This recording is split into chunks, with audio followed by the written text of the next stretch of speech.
Tirupati municipal corporation అవసరాలకు 20,000 నుంచి 50,000 చదరపు అడుగుల స్థలంలో భవనం సరిపోతుందని మంత్రి నారాయణ చెప్పారు. గత ప్రభుత్వం 1.50 లక్షల స్క్వేర్ ఫీట్ విస్తీర్ణంలో భారీ భవనానికి శ్రీకారం చుట్టడంతో ఆర్థిక భారం వల్ల మధ్యలోనే పనులు నిలిపేశారని తెలిపారు. అదనంగా ఉన్న 1,00,000 చదరపు అడుగుల స్థలాన్ని లీజుకు లేదా అద్దెకిచ్చి ఆ ఆదాయంతో పెండింగ్ భవన పనులను పూర్తి చేయాలని మంత్రి సూచించారు.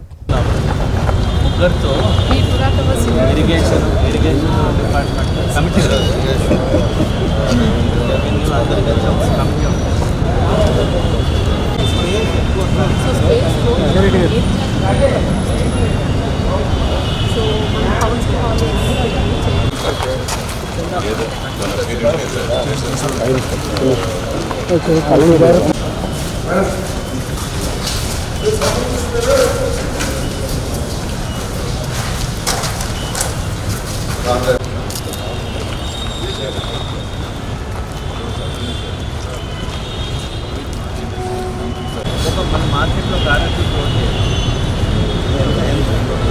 దాంట్లో వచ్చి ఒక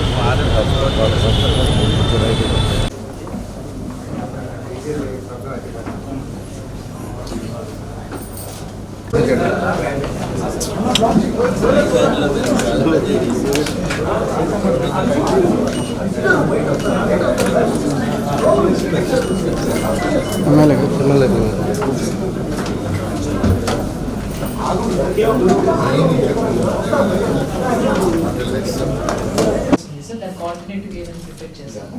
అండ్ దాని తర్వాత సివరేజ్ సార్ యూజిడి ఎక్కువ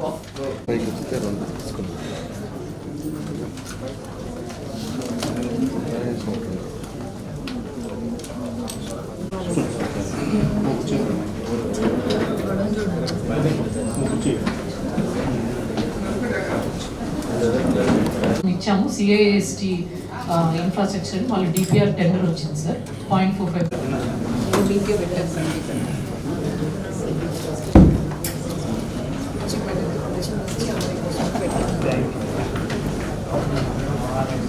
కట్టాల్సి ఉంటుంది సార్. సెకండ్ లైన్ అనేది ఒకటి టీటీడీ వాళ్ళు ఇచ్చినారు సార్. మనకు మంగళంలో 118 MLD ట్రీట్మెంట్ ప్లాంట్ కెపాసిటీ ఉన్నప్పటికీ సార్ అక్కడ కాబట్టి దానికి పర్ఫెక్ట్ టైమింగ్ అని లేకపోతే అన్ని సార్ ఒకేసారి నిండి ఆ ఏరియా చేయాల్సింది సార్. అది అమృతలో వేగా కవర్ కానీ 19,340 సార్. వాటికి అప్రాక్సిమేట్గా మనం SSR రేట్ తోటి 91 crore అరవయ్యాం సార్. అది టోటల్గా డైలీ వాటర్ సప్లై ఒకటి సార్. మనం డైలీ వాటర్ ఆల్టర్నేటివ్స్ ఇస్తున్నాము. So daily water supply drain ఏవైతే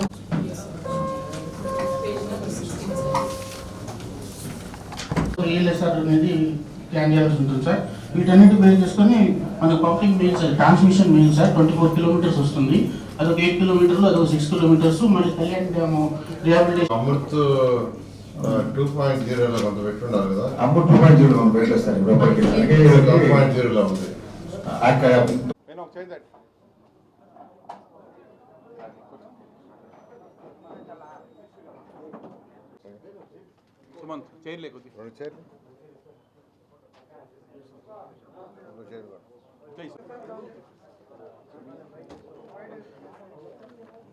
అందరూ అర్బన్ అథారిటీ తుడా ఈ రెండింటి మీద రివ్యూ జరిగింది. వీటిలో ముఖ్యంగా మెయిన్గా ఏంటంటే ఈ ప్రభుత్వం వచ్చిన తర్వాత ఫస్ట్ ప్రయారిటీ డ్రింకింగ్ వాటర్కి ఇస్తున్నాం, తర్వాత ప్రయారిటీ డ్రైనేజెస్కి, ఆ తర్వాత సాలిడ్ వేస్ట్, ఆ తర్వాత రోడ్లు డ్రైన్స్. ఇది అయిన తర్వాత నెక్స్ట్ పార్కులు కావచ్చు, కమ్యూనిటీ హాల్స్ కావచ్చు, స్కూల్స్, హాస్పిటల్స్. ఎందుకంటే ప్రజలు జనరల్గా కోరుకునేది ఏంటంటే ఫస్ట్ తాగటానికి స్వచ్ఛమైన నీరు, ప్రతిరోజు ఇంట్లో నుంచి వచ్చే సాలిడ్ వేస్ట్ బయటకు పంపించడం, అదేవిధంగా యూజ్డ్ వాటర్ టాయిలెట్స్ కావచ్చు, బాత్రూమ్స్ కావచ్చు, కిచెన్ నుంచి వచ్చే వాటర్ని ట్రీట్ చేసి బయటకు పంపించడం, ఆ తర్వాత రోడ్డు లైట్స్. అవైన తర్వాత పార్కులు, ఇంకా కమ్యూనిటీ హాల్స్ అడతారు. సో దీనికి రాష్ట్రంలో ప్రతి ఇంటికి ట్యాప్ కనెక్షన్ ఇవ్వాలి, అది ట్రీటెడ్ వాటర్ ఇవ్వాలని, అదేవిధంగా సర్ఫేస్ వాటర్ డ్రా చేసి ఇవ్వాలని అంటే దానికి దాదాపు 14,000 కోట్లతో అధికారులు ఎస్టిమేట్ చేశారు. 14,000 కోట్లని గవర్నర్ ముఖ్యమంత్రి గారు అటు కొన్ని కేంద్ర ప్రభుత్వం ఇచ్చిన ఫండ్స్తోనూ, రాష్ట్ర ప్రభుత్వ ఫండ్స్తోనూ, అంటే అమృత్ 2.0 కావచ్చు, ఏషియన్ ఇన్ఫ్రాస్ట్రక్చర్ ఇన్వెస్ట్మెంట్ బ్యాంక్ కావచ్చు, యుఐడిఎఫ్ ఈ మూడిట్లో 14,000 కోట్ల రూపాయలకి యాక్చువల్గా అప్రూవల్ ఇచ్చారు. 14,000 కోట్లతో టెండర్లు పిలిచాము. అవన్నీ కూడా యాక్చువల్గా ఆల్మోస్ట్ గ్రౌండ్ అయినాయి. అంటే వాళ్ళంతా టెక్నికల్గా లెవెల్స్ అవన్నీ చూసుకుంటున్నారు, పైపులకు ఆర్డర్ ఇచ్చుకున్నారు. అవన్నీ కూడా బహుశా నెక్స్ట్ మంత్ నుంచి అయితే గ్రౌండ్ మీద స్టార్ట్ అవుతాయి.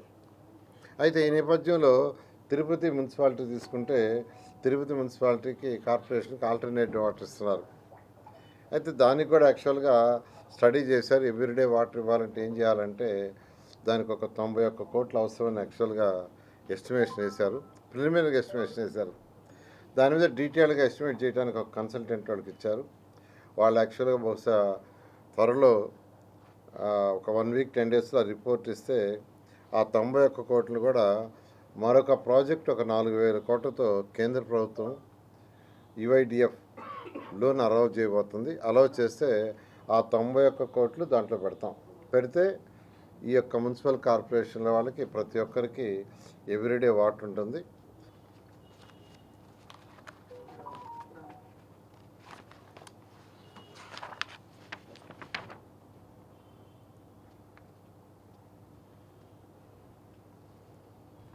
ఈ యొక్క అర్బన్ అథారిటీలో తీసుకుంటే అర్బన్ అథారిటీలో మొత్తం ఎల్ఆర్ఎస్ కింద 1032 అప్లికేషన్లు వచ్చినాయి, 1032. అందులో 126 క్లియర్ చేశారు, 72 షార్ట్ ఫాల్, 6 రిజెక్ట్ చేశారు. 75 మంది పేమెంట్ కట్టాల్సిన పెండింగ్ ఉంది. వాళ్ళందరూ కూడా టౌన్ ప్లానింగ్ డిప్యూటీ డైరెక్టర్ అక్కడికి వచ్చిన్నారు. రేపు ఎవరైతే ఈ షార్ట్ ఫాల్ వాళ్ళు కానీ పేమెంట్ కట్టాల్సిన ఉన్నారో వాళ్ళందరికీ ఫోన్లు చేసి వాళ్ళందరినీ పిలిపించి వాళ్ళందరితో డిస్కస్ చేసి వీలైనంతకు సాల్వ్ చేయమని యాక్చువల్గా ఇన్స్ట్రక్షన్ ఇవ్వడం జరిగింది. అదేవిధంగా బీపీఎస్కి సంబంధించి 3,180 అప్లికేషన్లు వచ్చినాయి. అందులో 63 క్లియర్ చేశారు, 276 షార్ట్ ఫాల్స్ చేస్తున్నారు, 3 రిజెక్ట్ చేశారు. అయితే కోర్టు దీని మీద ఒక స్టే ఇచ్చినందువల్ల ప్రస్తుతానికి యాక్చువల్గా దాని ప్రాసెస్ ప్రస్తుతం ఆపున్నాం. ఈ విధంగా ఈరోజు వీటి మీద డిస్కస్ చేసాం. అదేవిధంగా అర్బన్ అథారిటీ తీసుకుంటే అర్బన్ అథారిటీలో మీకు అందరికీ తెలిసిందే, సెట్టిపల్లి ఏదైతే ఉందో ఎన్నో సంవత్సరాల నుంచి ఉన్న ప్రాబ్లంని అటు అర్బన్ అథారిటీ వాళ్ళు తుడావాళ్ళు లోకల్గా ఉన్న ప్రజాప్రతినిధి కలిసి దాన్ని సాల్వ్ చేయడం జరిగింది. వాళ్ళందరూ కూడా లాటరీ వేసి యాక్చువల్గా ప్లాట్లు 2 సెంట్లు ఇవ్వటం కూడా జరిగింది. అయితే దాన్ని ఇమీడియట్గా లేఅవుట్ చేసి వాళ్ళకి roads, drains, water, drinking water ఇవ్వాలి. దానికి ఇమీడియట్గా ఒక కన్సల్టెంట్ పిలవమన్నాను. దాన్ని ఇమీడియట్ నామినల్ రెంట్కి ఇచ్చేసారని చెప్పి ఆరోపణ, దాన్ని కోర్టు పెండింగ్ పన్ను ఉందని చెప్పేసి కూడా దాన్ని ఎప్పటికప్పుడు కూడా సర్దుబాటు చేస్తారు. ఒకసారి నేను చెప్పారు కాబట్టి దాన్ని కూడా స్టడీ చేస్తాను. గ్రేటర్ తిరుపతి మీద మీ ప్రభుత్వం ఎలా 2027 మార్చి 31 దాకా చేయటానికి లేదు. ఎందుకంటే ఇప్పుడు సెన్సస్ వచ్చింది కాబట్టి కేంద్ర ప్రభుత్వం క్లియర్గా అన్ని భారతదేశంలో అన్ని రాష్ట్రాలకి లెటర్ రాసింది, ఈ సెన్సస్ అయిన దాకా మీరు డీలిమిటేషన్స్ ఏం చేయొద్దని. అందువల్ల 2027 మార్చి 31 దాకా చేయడానికి లేదు. అయితే గవర్నర్ ముఖ్యమంత్రి గారు దాన్ని ఈ లోపల ప్రాసెస్ మీరు చేసి పెట్టుకోండి. ప్రాసెస్ అంటే లోకల్గా ఉన్న ప్రజాప్రతినిధులతో వాళ్ళందరితో డిస్కస్ చేసి ఏం చేయాలనేది ఒక డిసిషన్కి వస్తే 2027 మార్చి తర్వాత దాన్ని యాక్చువల్గా ఏంటంటే లీగల్గా ఏం చేయాలో దాన్ని చేస్తామని చెప్పడం జరిగింది. ఎలక్షన్స్ కూడా వచ్చే అవకాశాలు ఉన్నాయి. అసలు ఈ గ్రేటర్ ప్రపోజల్ ఉన్న నేపథ్యంలో ఎలక్షన్స్ ముందుకెళ్తాయా? అలా కాదు, ఎలక్షన్స్ జరిగిపోతాయండి. ఎందుకంటే ఎలక్షన్స్ జరగకుంటే 16th ఫైనాన్స్ కేంద్ర ప్రభుత్వం ఇటీవల ఇప్పుడు కేంద్ర ప్రభుత్వం కండిషన్ పెట్టింది, ఎలక్షన్ జరపని మున్సిపాలిటీస్కి మనకు 15th ఫైనాన్స్ 21 మున్సిపాలిటీస్కి రావట్లా. ఈరోజు కాకినాడ లాంటి ప్లేస్ కూడా మున్సిపాలిటీ కూడా లేదు, ఎంతో నష్టపోతున్నాం. అందువల్ల ఏంటంటే ఎలక్షన్స్ అనేవి జరుపుతాం ఎప్పుడనేది యాక్చువల్గా ఇంకా డిసైడ్ చేయలేదు. గవర్నర్ ముఖ్యమంత్రి గారు డిసైడ్ చేస్తారు. అంటే దీనికి యాక్చువల్గా అంటే దీనికి అడ్డు లేకుండానే లీగల్గా వీఆర్ వర్కింగ్. ఏదైతే కలపాలని అనుకుంటున్నామో వాటికి వీలైతే వాటి వరకు ఆ విలేజ్ల వరకు ఎలక్షన్ ఆపి వాటి వరకు ఇది ఎలక్షన్ అయిన తర్వాత అటు కలుపుకునే విధంగా మేము వర్కౌట్ చేస్తున్నాం. Takes time. స్కావెంజర్స్ కాలనీ కూడా చూశారు సార్. రీడెవలప్మెంట్ ఏమైనా చేస్తారు? అంటే స్కావెంజర్స్ కాలనీ 2014-19లో నేను మంత్రిగా ఉన్నప్పుడు వాళ్ళతో మాట్లాడి వాళ్ళందరినీ నేను బాంబే కూడా పంపించాను ట్రైన్లో 2 బ్యాచ్లకు పంపించాను. ఎందుకంటే బాంబేలో ఇలాగనే డెవలప్ చేశారు, 24 అంతస్తులు 25 అంతస్తులు కూడా కట్టారు. అది పీపీపీ మోడల్లో. ఆ మోడల్లో చేస్తామని వాళ్ళన్నింటినీ రీడెవలప్ చేయమని గౌరవనీయ ముఖ్యమంత్రి గారు ఎన్నోసార్లు చెప్పడం జరిగింది. దాని మీదే ఈరోజు నేను యాక్చువల్గా ఆ కాలనీ విజిట్ చేశాను. వాళ్ళందరూ నేను టీవీ ద్వారా రిక్వెస్ట్ చేస్తున్నాను,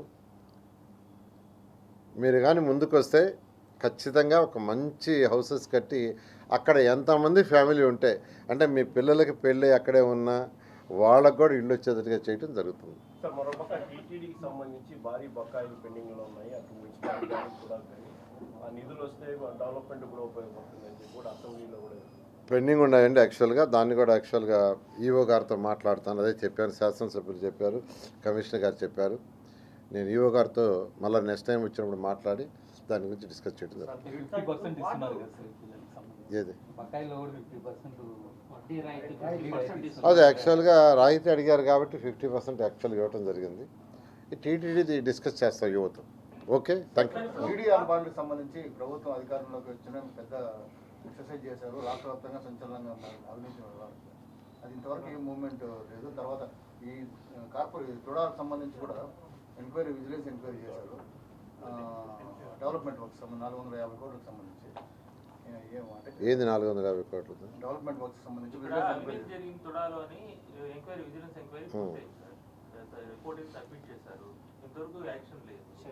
కార్పొరేషన్లో అంతే, అంటే డెవలప్మెంట్ వర్క్స్ టీడీఆర్లో ఎక్కువ. దాని మీద మీరు ఏదైతే చెప్పారో దాని మీద యాక్చువల్గా ఇట్లాంటివి చాలా వేస్తుండే యాక్చువల్గా స్టేట్లో, ఇక్కడే కాదు అన్ని దగ్గరలో. ఇప్పుడు టీడీఆర్ బాండ్స్ విషయం వచ్చాకే ఒకటి, టీడీఆర్ బాండ్లు కొంత తప్పు చేశారు. తప్పు జరిగిన మాట వాస్తవమే, తణుకులో జరిగింది యాక్చువల్గా మేజర్గా. అయితే వాళ్ళు కోర్టుకు పోవటం, కోర్టు ఒకటే అన్నది, కొన్న వాళ్ళది ఏం తప్పు ఉంది వాళ్ళకి తెలియదు కదా, వాళ్ళని ఎందుకు శిక్షిస్తారు, ఫస్ట్ వాళ్ళు రిలీజ్ చేయండి, ఎవరైతే తప్పు చేశారో వాళ్ళ మీద యాక్షన్ తీసుకోమన్నారు. అందుకని టీడీఆర్ బాండ్ ఎవరైతే కొన్నవాళ్ళు తప్పు లేదు నిజంగానే, ఎందుకంటే వాళ్ళకి తెలియదు కదా. అందువల్ల వాటి వరకు రిలీజ్ చేయమని యాక్చువల్గా ఇన్స్ట్రక్షన్స్ ఇచ్చాం. వాళ్ళకి రిలీజ్ కూడా చేశారు చాలామందికి. అయితే ఎవరిదైతే తప్పు చేశారో వాళ్ళ దగ్గర బ్యాలెన్స్ ఉన్నాయి, హోల్డ్ చేసాం. బ్యాలెన్స్ వాళ్ళ దగ్గర ఉన్నాయి ఇంకాను, వాటిని హోల్డ్ చేసాము. దాని మీద యాక్చువల్గా కమిటీలు వేస్తున్నాయి. కమిటీల మీద త్వరలో యాక్షన్ తీసుకొని వాళ్ళ మీద యాక్షన్ తీసుకోవడం జరుగుతుంది. తిరుపతిలో journalist outside sir, corporations మున్సిపాలిటీస్లో వార్డ్స్ పెరుగుతున్నాయి కదా, వాటిని ఎప్పటి నుంచి మొదలు పెట్టారు సార్? అవి ఆ యొక్క వార్డ్స్ని పెంచుకోవచ్చండి. అది ఎలక్షన్స్కి వార్డ్స్ పెంచుకోవచ్చు. ఇప్పుడు సర్వేకి ఇబ్బంది ఉండదు. ఆల్రెడీ కమిషనర్ గారికి పంపించాం యాక్చువల్గా. అంటే తమిళనాడు, కర్ణాటక, కేరళ, మహారాష్ట్ర అన్ని రాష్ట్రాల్లో జనాభా ఎంత ఉంది, వార్డ్స్ ఎన్ని ఉన్నాయని స్టడీ చేసాం.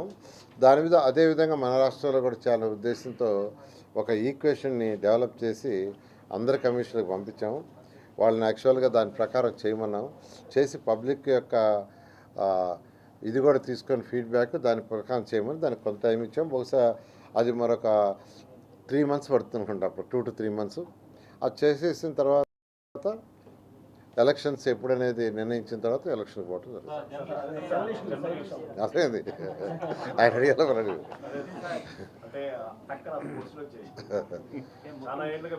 ముఖ్యమంత్రి గారు ఇస్తామని ఎన్నికల హామీలో ఇచ్చారు. జర్నలిస్ట్